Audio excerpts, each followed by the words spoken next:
I pledge allegiance to the flag of the United States of America and to the republic for which it stands, one nation under God, indivisible, with liberty and justice for all.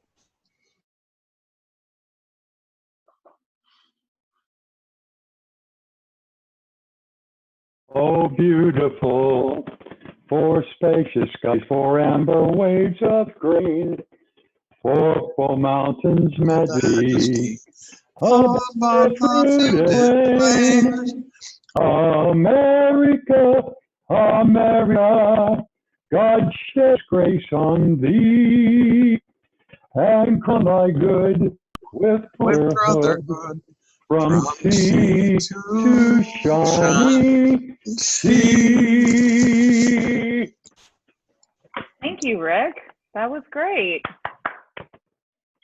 I want to welcome our guest today. We have Elizabeth Fields from Rotary Camp, Florida. She'll be speaking to us here in a little bit. So you can see her down there. She's in row 5 for me. Everyone should be able to have their view at 49 participants. So you can see everybody if you hit the gallery view on your computer. I'm not sure if it works on your phone or on your iPad, but it's there for you. Do we have anybody who'd like to make an announcement or give some happy thoughts? John Radley, do you want to go first? We haven't seen you in a while. Hold on, I'll unmute you. Go ahead, John. I have some sad news. I checked out my UK bank account the other day to see if my UK social had been paid, and they dropped it by £150. When I phoned and inquired, they said, well, we've stopped all dependents allowances. So I don't know what Cindy's supposed to live on. Oh my gosh, that's funny. Cindy's supposed to be Blazak, you're up. member of the family. I just want to wish everybody a happy Mother's Day this coming Sunday. For all you moms out there. Thank you. Thanks. Rick? Yes, today is Joan is celebrating her 62nd birthday. Awesome. Happy birthday, Joan. Paul? Happy birthday, John. Just to let everybody know, yesterday was Nurses Day, May 6th, and this week is Nurses Week. Happy Nurses Day. Earl? Is anybody nursing? On a waiting list for What nursing? I got the news yesterday. Can't hear. I didn't hear you. Can you say that again? I'm on the waiting list for replacement of the right ankle. Ouch. Oh, great. Ouch. Ouch is right. Paula? Or you didn't have your hand raised. Poppy, did you get a cat? No, I didn't, but good morning. You got 2 cats? Yeah, this is Sean and I's first new baby. This is Viper. And we got another one too. We've got Booker. So we got 2 from the Humane Society this week. So we're parents. Congratulations. All right. And you said Booker, right? Not what I thought I heard. Yeah, it's Booker, but it's a terrible name. I can't remember it. I call him Duncan. Okay. Jeffrey? Yeah, I just wanted to see how Dale was. Where were you? Dale Phoebus. She already showed us her wrist. Oh, okay. Fine looking wrist. Mm-hmm. John. Steve Forearm Leitner? smash. Steve, you're up. Okay, first of all, very excited. Got to see the boys last weekend, which was very nice. Played chess with them. We were probably socially distanced. Interesting playing chess across the table.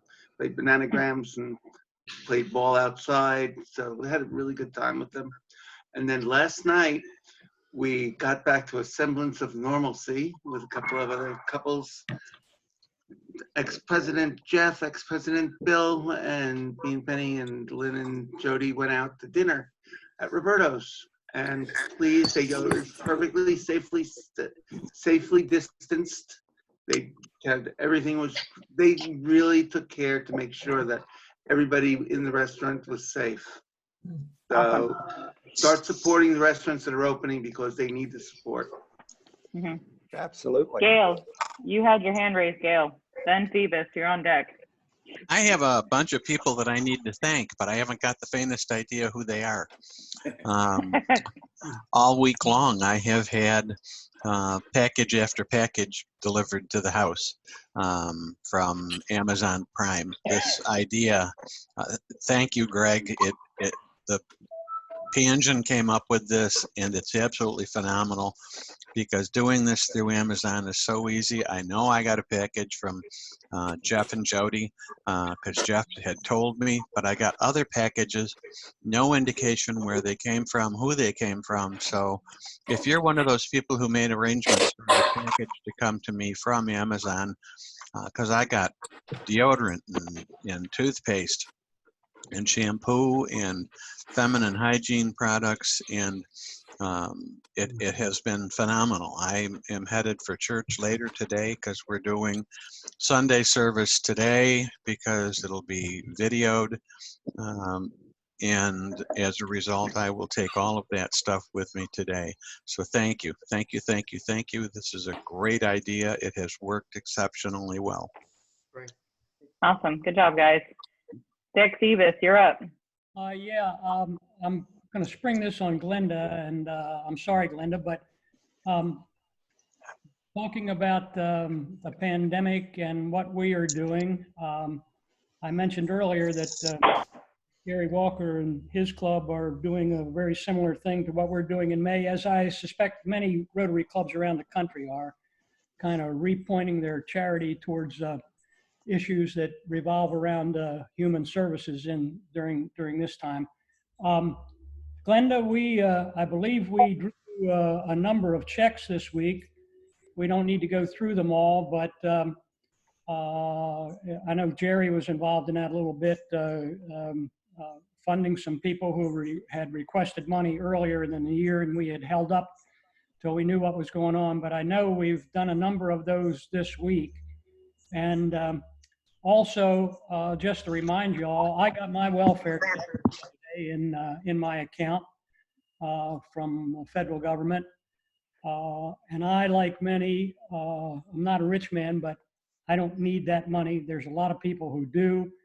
And I would suggest for those of you who are in that same situation, we set up a pandemic fund, especially to fund requests and not even more than requests, places that we thought in our community needed help, especially during this period. So we set that fund up, and I'm suggesting that if you got your welfare check and you don't need it, consider giving some of it, sending it to our pandemic fund.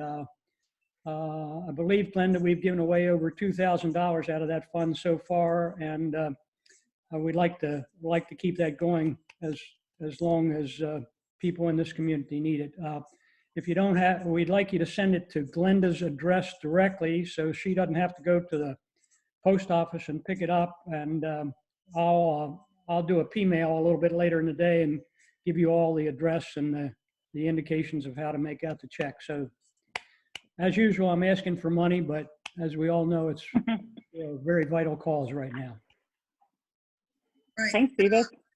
Glenda? We have sent out $2,000 of the money that we received for that, and our balance in that account right now is $445.35. I received an email, of course I'm on my laptop, so let me get into my other one, but I received an email, I mean not an email, but something in the mail, and of course I probably already deleted it. I haven't picked up my mail, but I get a notice of what's coming in. And it was from somebody that was using my old address. So if anybody's concerned about where to send it, I live in Leesburg now, not in Fruitland Park. So if you have the Fruitland Park address, you need to call me and I will give you the correct one, or email me. And it has been updated on the DACDB if anybody looks at that to get your club information. I did not recognize this name at all. So I'm sure it's somebody outside that said, hey, send it to Glenda, and they probably looked it up and that's what they found. I didn't recognize the name. So, and of course I don't still have it. So. Stephanie, can I do one more quickly? Of course. Yes, sir. Of course. Also, speaking of money, we concluded our promotion for Paul Harris Fellowships, and we did very well again this year. We concluded that April 30th, but I'd like to extend it for a few more days. I had a couple of people in the midst of the problems that we're having mentioned to me that they wanted to make a contribution to the Paul Harris Fellowships. So if you want to do that, we'll extend it for a few days. That's no problem. I just want to tell you where we are as a club for the year. We're now up to an average per person contribution to the annual fund at Rotary International, Rotary Foundation International, up to $470 per person average, which is twice what any other club in the district has done. Mm-hmm. So that's been our tradition. Marcia, I took your advice. You reminded me. I'd like to get that up to $5,000 before June the 30th if we can. So that money is going to all the good things you have always heard it's going to, and many of them are pandemic related. Believe it or not, Polio Plus, well, Polio Plus is not in that particular fund. It's a separate fund, but even Polio Plus has been extremely impacted by this thing. So if you want to make a contribution there, just let me know and we'll get it done for you. Thank Hey, you. Jerry's got a new puppy. Look, Einstein got a cut. He's on mute. Yeah. Does it bring your pet to the meeting day? Yeah. Yeah. He came to see me this morning. That's funny. He's like, who are all these people? Do you have anybody else would like to share something? Paul, it looks like you're trying to talk, Paul, but you're on mute. Go ahead, Okay. Paul. It's great to see Dave Rapp again. Yes. Welcome, Dave. Yeah, I think Dave traveled up north a little bit, didn't you, Dave? I think you're on mute too. Go ahead, Dave. I'm just a little north of Charlotte, North Carolina. But good morning. Good morning. And I see Chip made it. Where did he go? I don't know what happened to Chip. I don't know where he went. He was just there. Okay. Anyways, maybe he'll come back in. So just as an announcement, like Phoebus said, we have been sending out our checks that from the community service budget that had been approved previous to everything happening. So Liz is here to join us to tell us a little bit about Rotary Camp Florida, who we've supported the past couple of years. And Liz, just so you know, we do have a $5,000 check that'll be coming your way. Oh, it says your microphone's not working. That's great. I just got your text message. Let's see. Do you want to try to join and rejoin again? Because you shouldn't need a password to get it to work. Stephanie, while you're doing that, can I ask a question? Go ahead. What's the status with regard to scholarships? We're having a meeting tomorrow and we're going to go over all of that stuff. So we got a handful of applications from South Sumter, probably about 7 or 8. We got 5 from Wildwood and then 13 from the villages. So Do we have an idea how many we expect to give out? Rick, do you have any comments on that? So we have $55,000 we're going to spend. We're going to miss coming Friday and determine how and who it's going to go to. That's all we got right now. This has been a very challenging time, obviously, for all reasons. So then I'm seeing last night's TV where many of these these universities are being sued by students because they're not getting money's worth. One of those universities is the University of Florida. So it's concerning in that regard. We're going to do the best we can in getting these funds appropriated to where we think it will do the most good. Your audio, Rick's audio is really bad. Sorry. Hey, No. Stephanie? Okay, Liz is going to be, go ahead. I was going to say a workaround if her mic won't work. Could She's be calling in. Okay. She's calling in right now. That's what we were just waiting for. So here it is. Can you hear me now? Yep. Okay, I'm going to mute everybody and then I'll unmute it. Okay, Liz, are you there? Yep, can you hear me? Okay, you're going to have to mute the sound on your... something. Also turn down probably the computer audio because it's coming through your phone as well. Well, maybe the computer's working now. Does that mean my microphone's working?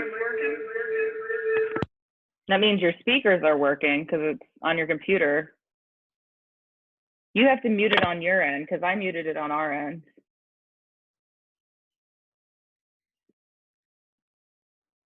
Don't y'all just love technology? It's great. Hey, while we're warming up for this, Zoom is putting out a new release on the 9th, and there's going to be a lot more security on it. So you probably will have meeting IDs and passwords that you have. Okay.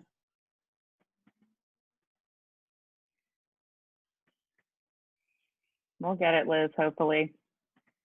And just another thing, Wendy and I met with Greg Pangian this morning. He has set us up that we're going to work through a new platform for our website. So in the next coming days, you'll be getting an email to register on there. You just add your name, your email address, and a password, and there we have a section you can post pictures. You'll get a weekly little newsletter and update, and all kinds of good stuff will be coming from there. Liz, any luck yet? I don't think so.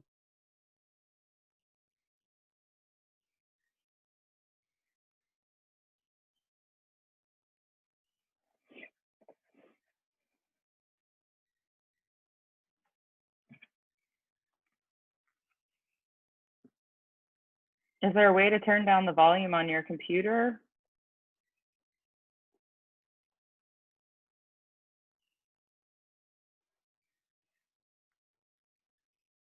Anybody else for some filler stand up here?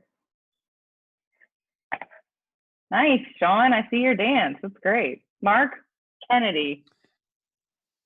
All right, I was gonna just post this. Let me take my headphones out. And I don't have my video on because, let's see. I'm going to reverse this. Okay. That is my iPad, so hopefully this works. But my daughter, I know I talked about this before, but she made it to internationals for science fair.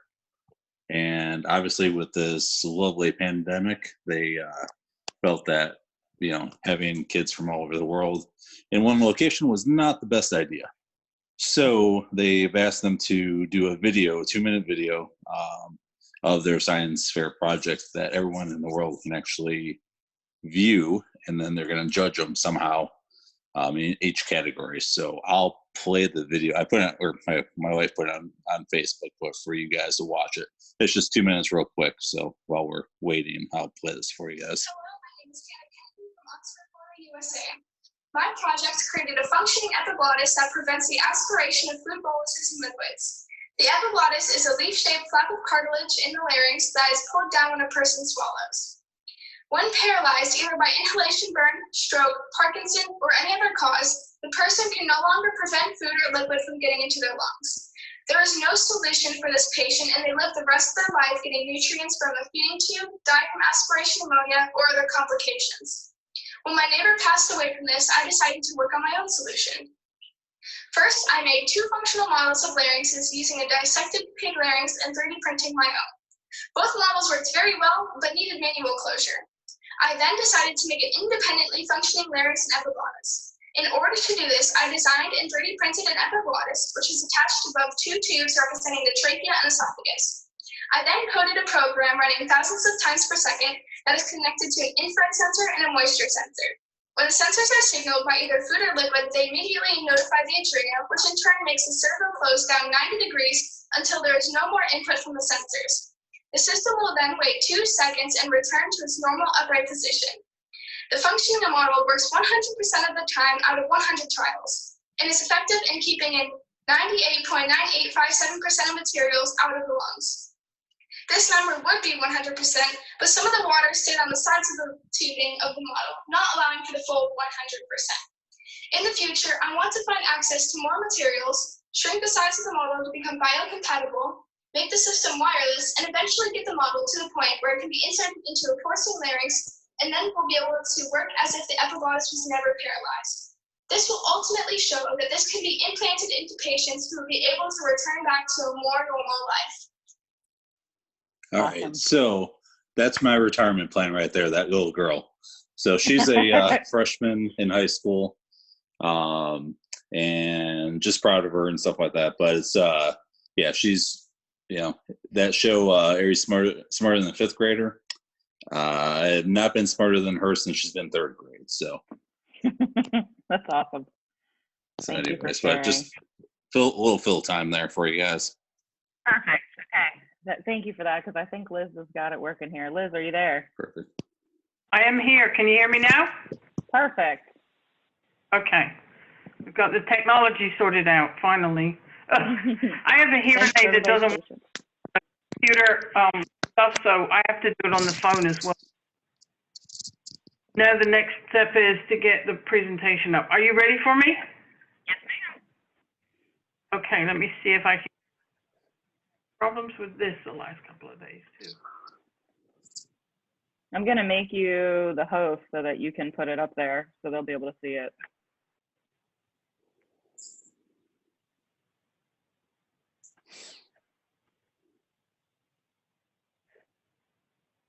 Can everybody see the slides yet or not? You have to go to share your screen and they should be able to see it. It should be at the bottom in the middle. But it didn't, hang on. We'll get this worked out in the end, right?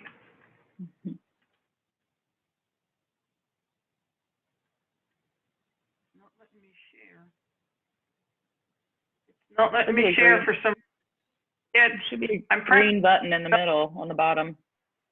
Yeah, I'm pressing it. It's not letting me share.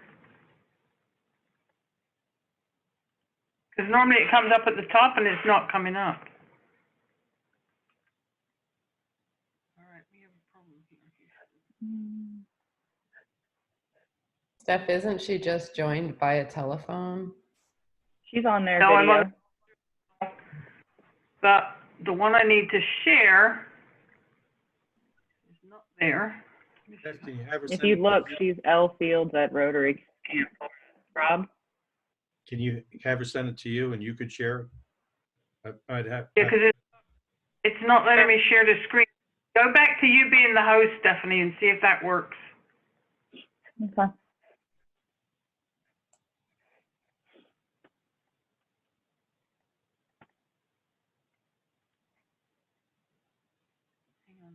There you go. Now it's working. See my desktop now? Yep, there it is. There we go. Oof. Technology. Finally. Well, thank you all for being so patient and inviting me to join you this morning. As always, it's wonderful to see some very familiar faces with you guys. I'm just going to give you the quick annual update because I know a lot of you know about the camp. I'm not sure if there's any new members that don't, but I hope that, you know, some of the stuff on here will help new members understand about the camp, and older members maybe give them a little jolt about what the camp actually does. So we have always been a camp that provides barrier-free camping facilities for special needs user groups. We are a little bit different than a lot of other camps, kind of go into that in a little bit. But we did start in 1991, as many of you will know. We were started by 28 original Rotarians who gave their own personal guarantee for the loan. It was started because a group, much like myself, came to talk to the club, and they knew that this United Methodist Church camp was for sale in Brandon. They purchased it for basically the land value. The original Hillsborough clubs gave money for the operating costs, and then in 10 short years, the whole loan was paid off. The camp still only has a $50,000 debt, which is absolutely unheard of in nonprofits. And we do receive money from various sources. We're not owned by any one district or any one club. We do get money from individuals and organizations, from foundations and grants. We do get money from Rotary Clubs and foundations, which right now is about 25% of our annual income. We do charge user groups to use the camp. We never charge the kids to come to camp. And right now you can see there are only 42 of the 400 clubs in the state of Florida that are actually supporting the camp. So that's something we're trying to work on to increase those numbers. And one of the things that people need to know when they're giving money to nonprofits is what is their overhead. So the national average of money going back into programs is 55 cents on the dollar. So we're putting over 88 cents back into the program. So really doing, again, great things with the money that we're being given. So we are working to increase Rotary participation. Obviously, it's a little bit more difficult in these trying times that we're going through. We have diversified the board a lot because we've offered Zoom on our board meetings. So we do have people joining us from a lot of districts. And obviously, I've been attending as many things as I can, district conferences, PETS, RLI, any event that we can to promote the camp. So I've done over 250 regular club visits, and probably this is my 7th or 8th Zoom meeting. So I think Zoom might be a thing for the future to think about, because for me, I mean, traveling all over the state of Florida means that, you know, it's very limited with the number of clubs I can see. This is a much more beneficial avenue for me to use rather than being on the road traveling. I can do one club in, you know, you guys in the villages at 7 o'clock, then I can do a Jacksonville at noon. Excuse me. And obviously been going to PETS. I was there in March, met many of you there. District conferences again. But the other side of the coin is I have to do community events for the disability community, because that is our service, our population that we serve. So I have to go out and meet with those people. Been to a lot of disability fairs this year. Also with them, we're being creative with our online presentations as well. So I've had several meetings with several nonprofits and also with several corporations, you know, via different avenues than we would ever have done before. And one of the things we did last year was we thought we needed to start an annual fundraiser. So we did work with the Rotary Club of Lakeland North with this event. This is the longest paddle board in the world. It was supposed to be for the Guinness Book of World Records, but it did not get into it because they didn't show them how it was built. So it failed that portion of it. But now it's become a great opportunity for a fundraiser. So we did use it here at the camp. It was less back than we thought it would be, but it really did spark a lot of interest. So I think next year it's probably something that we will increase the numbers. And we have increased our numbers from the camp. You know, when I first started 6 years ago, we were less than 2,000 people a year, but now we've gone right up to 6,000 was our peak and dropped back to 4,000. Obviously this year it's going to be a little bit different. You know, a lot of the groups that I talk to are having the same issues, that their funding is becoming a problem. You know, one of the ones that Florida Diabetes Camp for kids out of the University of Florida in Gainesville, they actually have lost a lot of funding because they're saying that, you know, their funders are saying right now it's essential services, there's no fun, which I think a lot of these kids are going to need when we come out of this pandemic. So I think we're going to be very busy in the future, but right now it's kind of on hold for a little bit. But these are some of the groups that come to us. We are open all year long, and we've had a lot of these kids returning. You know, and talking about joining the Connecting the World, we had kids this year from Canada, Australia, Mexico, New Zealand. So part of my desire is that, you know, as Rotary is international, that we continue to work on that project and see if we couldn't bring kids from other countries to come to camp. You know, a lot of these kids would never experience anything like this. So that's one of the things for the future.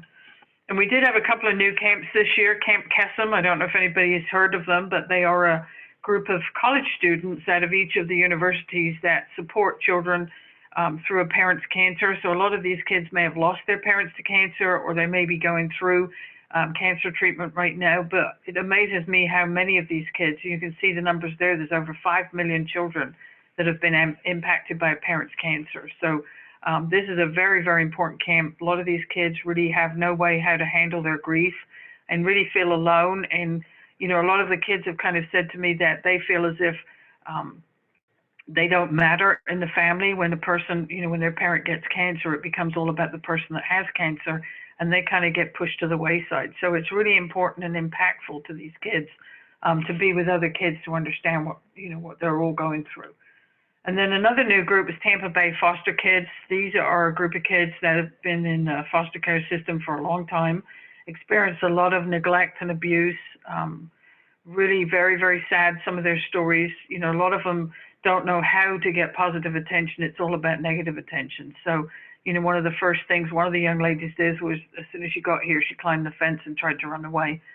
We caught her when she was like 3 doors away from us, but, you know, it's really, it was really hard to talk her through the whole thing in the week and say, you know, you can do things for people to pay attention to you without you having to run away. And by the end of the week, she literally came to me and thanked me, because she said that camp had actually really, truly changed her life, that she realized that not everybody was bad and there were people out there willing to help her. So again, another example of why we're there. And one of the big things that we've been trying to do is, you know, we never traditionally run the camps ourselves, but as things change, I think as Rotarians, it's important for us to support groups that are in our local community that, you know, we can send to camp. And this group, I've always wanted to do an autism camp, and the Rotary Club of Pinellas Park, that was their same desire. So we put ourselves together. They actually sponsored the whole camp for the weekend, came in and cooked themselves. They worked with their district to get money and funding for the kids. So we actually brought in 29 kids. It was their first time away from home. It really showed the Rotary Club what their funding actually went for. I think it was a really powerful statement over the weekend to meet these kids, and for their parents too. These kids had never been away from home. So on a Friday, we brought them in with their parents, let their parents stay for a little bit, let them feel comfortable with us, let the kids feel comfortable. By Sunday, the kids didn't even want to go home. They wanted to come back to camp the next weekend. So really opened up a whole new world for these kids, and really opened up a whole avenue for funding as well for the clubs to see where their money actually goes to. And we were supposed to do this again in March this year. Obviously, we did have another club that sponsored it. This year was the Rotary Club Official Riverview. And obviously it's been postponed until a later date, but these kids are in constant contact with me on the phone and email asking me when this is going to happen. So I know that they're really excited about another camp again this year. So now this year we really needed some help with some of our maintenance stuff, and you guys are very generous and gave us some money this year. So we did purchase this beautiful tractor, which has made a huge difference to us. And we purchased a trailer so that when we get donations, we can go pick that up and also pick up a lot of the maintenance supplies. We were spending a lot of money in delivery, but now that's stopped because we have our own means of picking up supplies and stuff. So that's really been a great blessing to us. And we did work with the Rotary Club of Ybor City. We had an old dock that was falling apart, so we tore that down, built this beautiful new dock.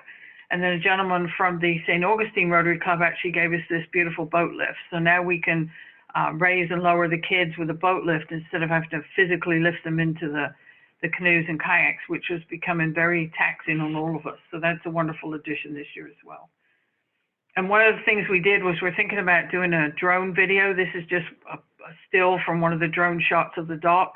And this is one of the things we're thinking about doing as we're moving into this Zoom future, that maybe we should videotape or drone the whole presentation at the camp so people can actually physically see the whole camp when we're actually doing this presentation. So that's something we're working on for the future. I think that's an exciting project as well. And then we've been working on trying to get some corporate sponsors and some corporate volunteers. And TICO actually have been one of our big major partners. I don't know if you remember a couple of years ago when we had Irma come through, that we hosted the linemen. And in return for that, they've made us a beneficiary of their grant on an annual basis. So when these volunteers come out, they actually are they're working as well as giving us an hourly wage basically for being here. So that's been another wonderful thing this year. And the one project we were working on, the kitchen, I know this has been a long time in the planning process. And we did have over $500,000 of money from the local government to actually do this project. But when we started applying for permits, they wanted us to hook up to public utilities for the whole camp, which was an astronomical amount of money, and one that I'm not willing to look at right now. One of the things was they wanted to put the lien for the loan on the property, and it would become their public utility. So I was not about to do that. So if you hear that I've turned down $500,000, it is true. But I was not going to put the camp in a position where we had that astronomical lien on it when it really wasn't our utility. So we're still working on that, still talking to the government about it, still trying to work through that process.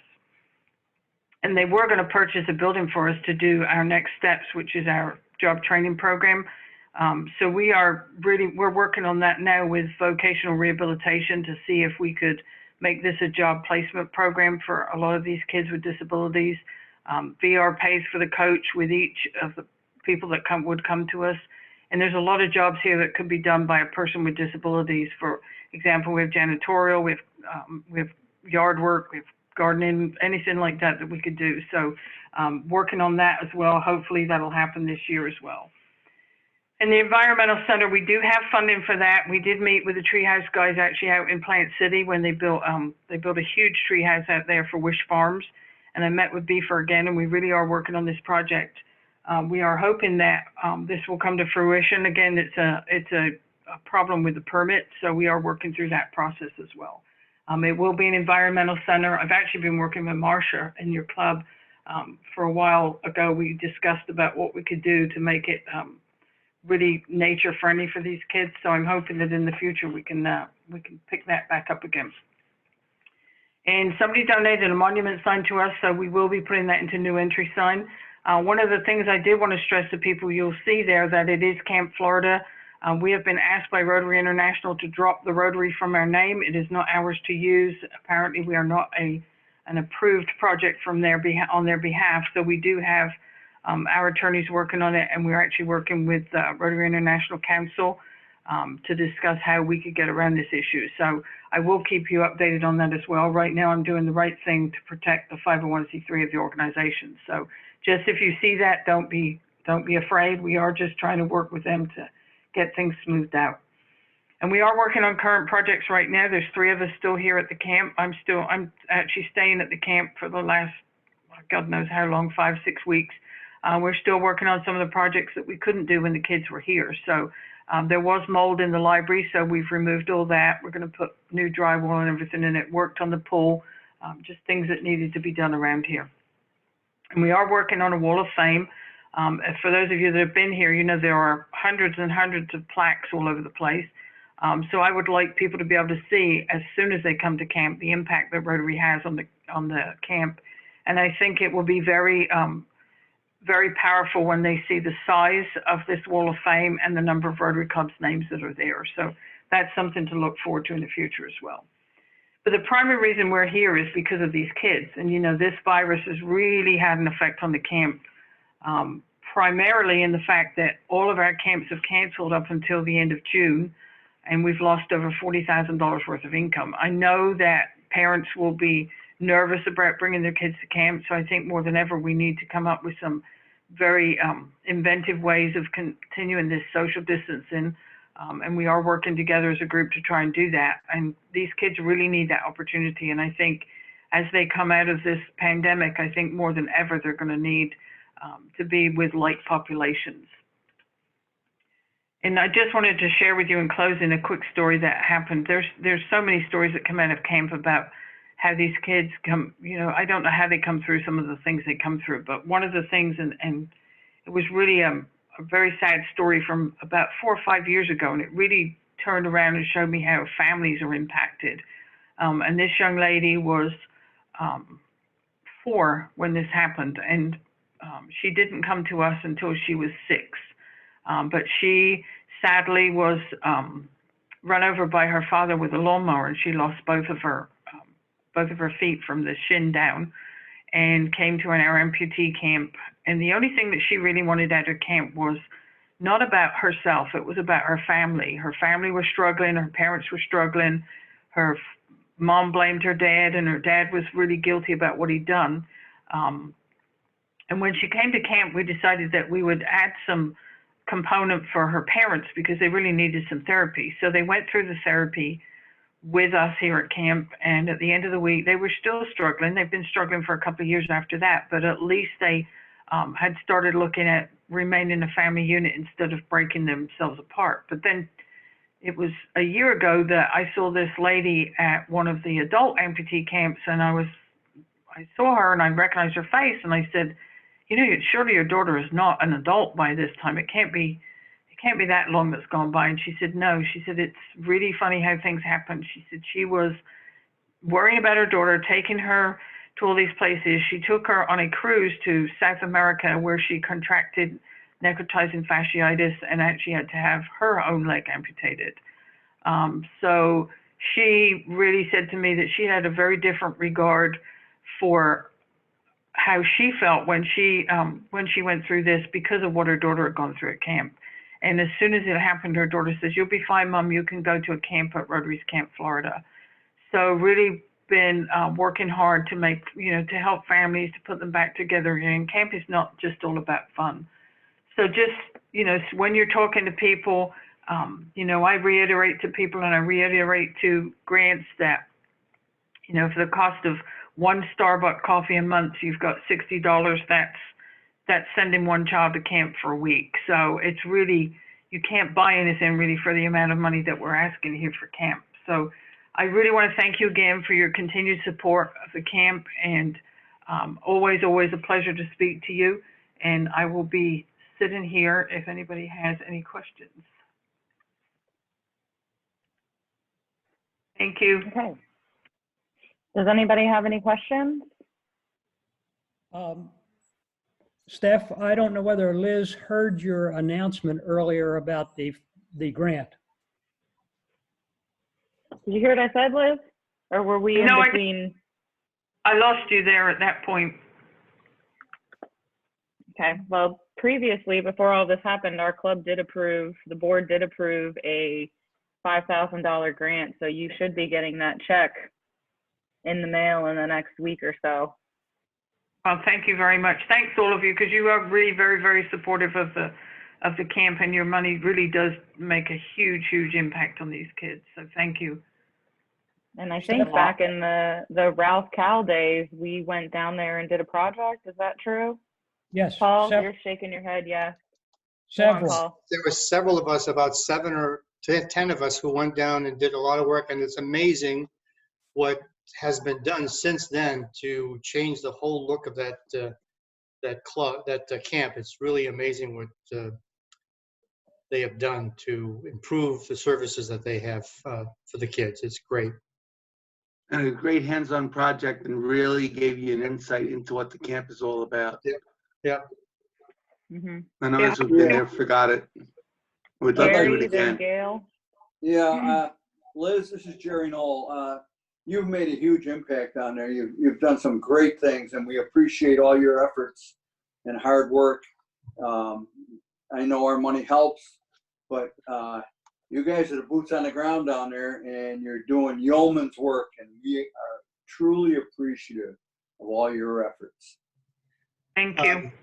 Can I ask one more question, just to see whether or not we as a club can provide some services for Liz when she needs it, and set it up as a project for a club like we did before? You're talking about Great hands. idea. Yeah. Huh? You're talking about hands-on stuff. Yes. Mm-hmm.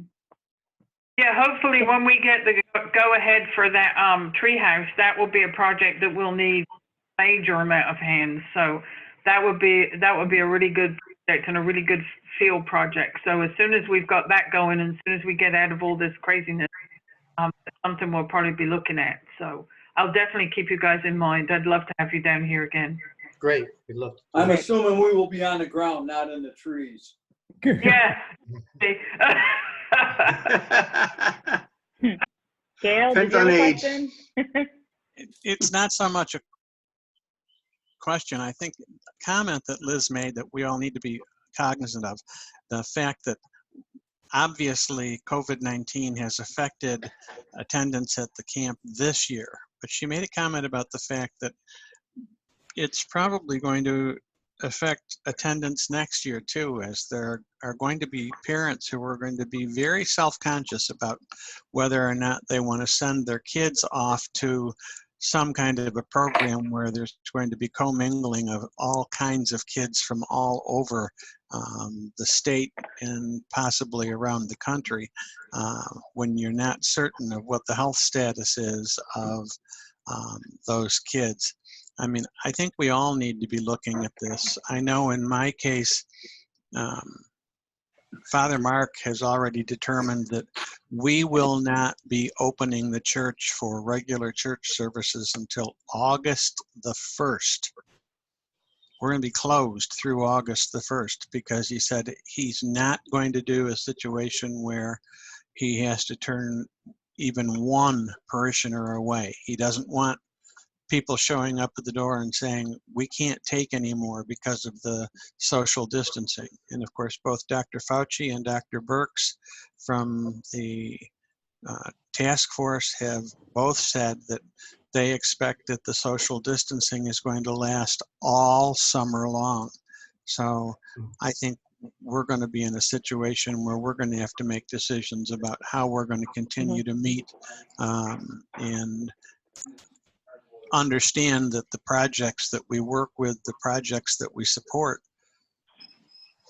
aren't going to be done in a traditional fashion, not for a good long time. Yeah. Anybody else?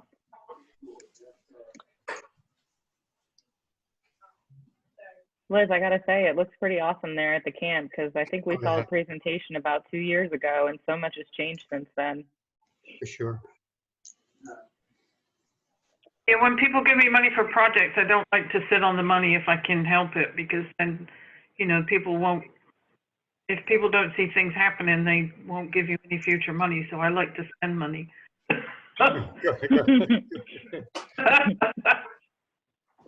It's just the typical female in you. Yeah, right. Maybe the hard time, I can't, you know, shop retail therapy. I can't do it right now, so I'm buying the stuff from Lowe's now. What is the exact location of the camp? It is in Brandon. It is east of Tampa. It's 17 miles east of Tampa, right between Martin Luther King and Brandon, Highway 60, Okay. Lakewood. Okay. Anybody else?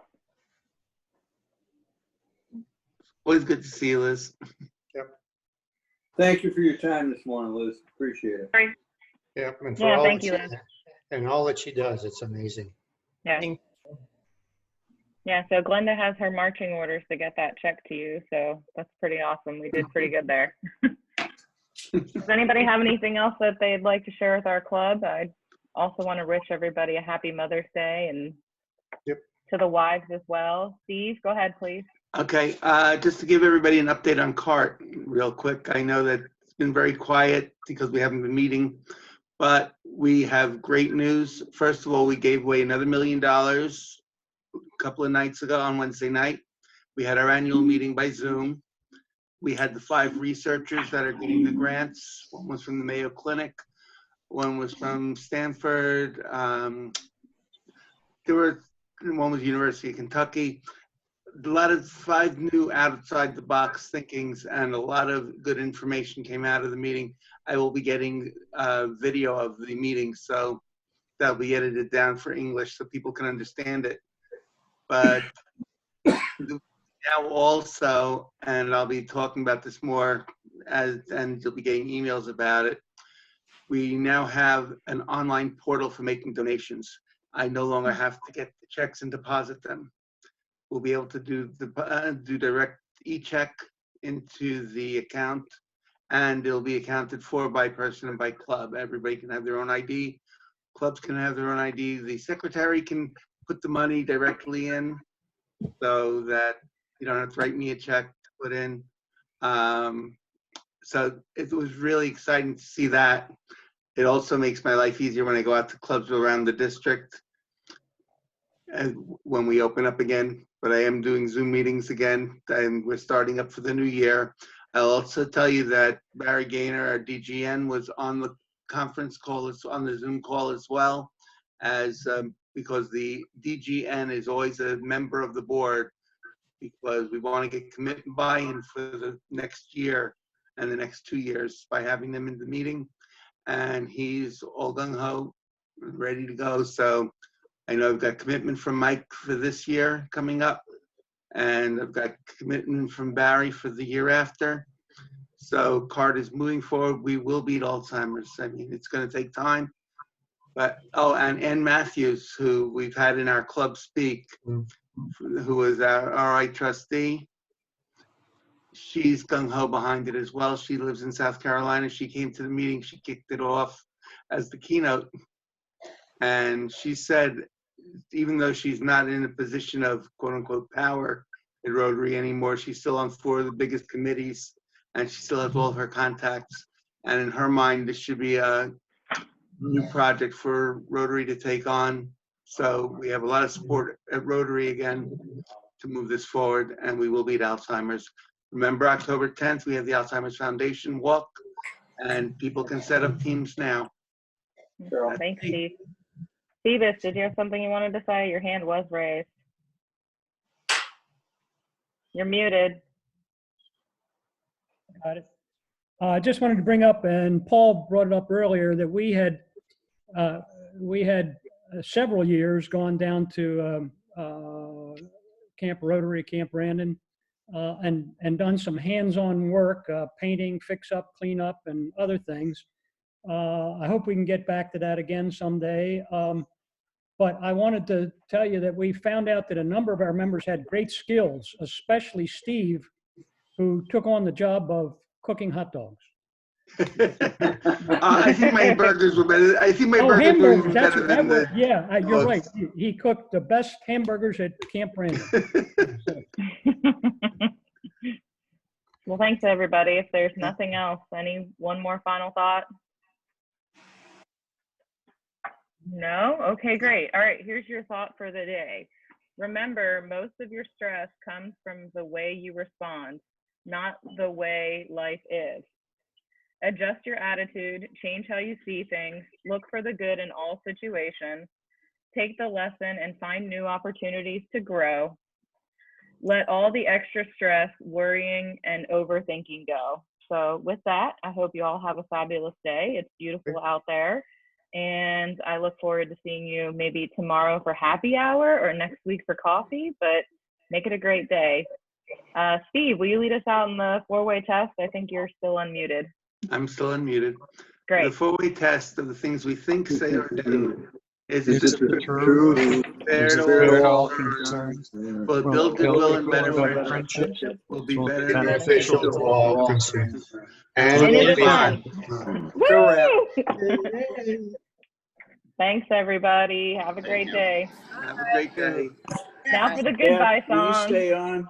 Stephanie, I'm here.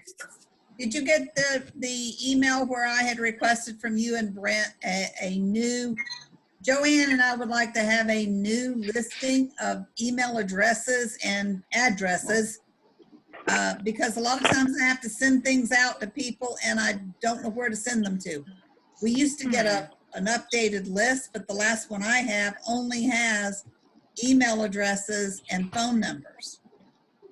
So do we have something like that? Yeah, it's called the DACDB. And as soon as our new website's up and running, I'll email you what I have though, because I just printed one recently. Okay.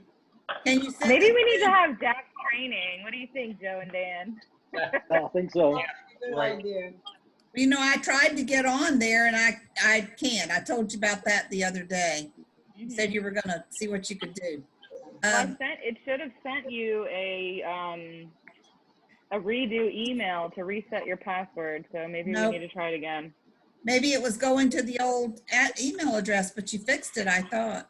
Yeah, because if you get the emails for the meetings, it's got the right email address in there. So okay, well, I haven't received anything. Steph? No, but you got the link for the meeting this morning, right? Yes, I've got that. Well, then you're getting the emails from the DAC, so. Okay.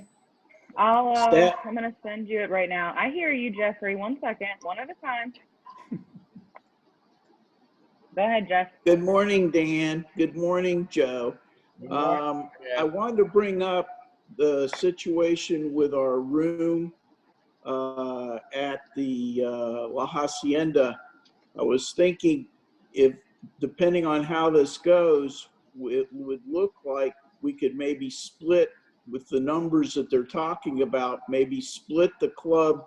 Some would attend in person and some would attend by Zoom, so that we could end up keeping the room per se, even if 5 people went down there or whatever it is, and split it, because the way they let that diagram show, you're looking at 1 person per 6-foot table when you set that up. And basically, I don't know how many tables can be fit into that room, but let's say you can only put 24 people in there.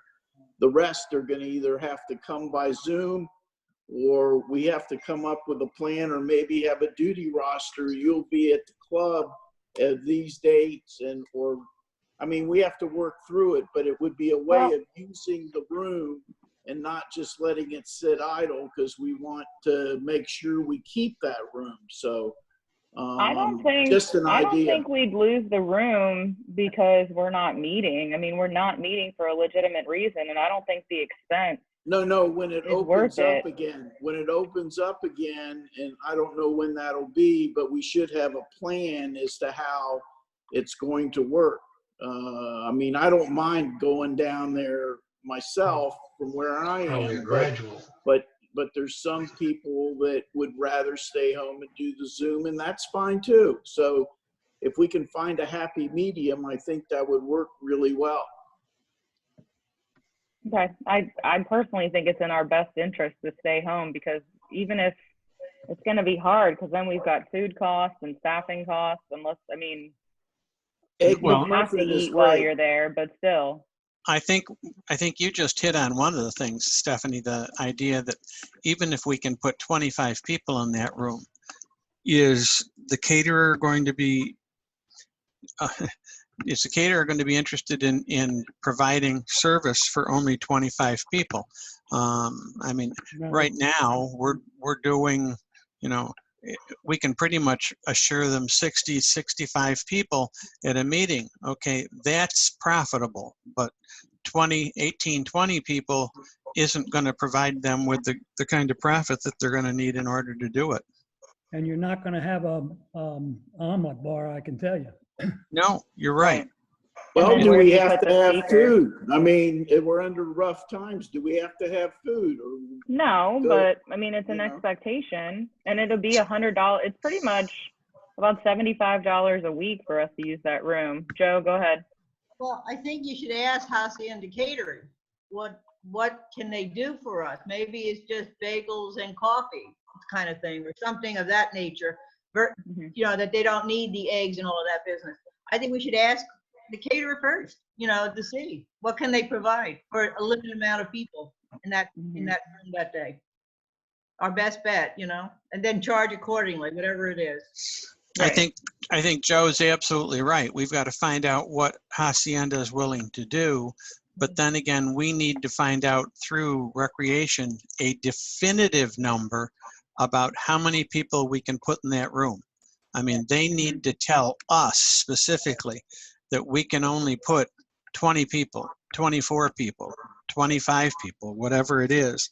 And then you're right, Jeff, we're going to have to make a determination about, this is exactly why the church isn't going to reopen until August, because Father Mark is not about to stand at the door and say to somebody, we're full, you need to go home. Because when that happens, the church is going to fall apart. We'll do the same thing with Rotary. If we have people who show up and we can't accommodate them because the room is full and they have to leave, well, don't and expect they drove them, all that way. Don't expect them to go home and get onto Zoom. This is going to be one of those cases of, I agree with Stephanie. We may need to stick with Zoom for a much longer period of time than we expected. It's working. What we have on today, Steph, how many people?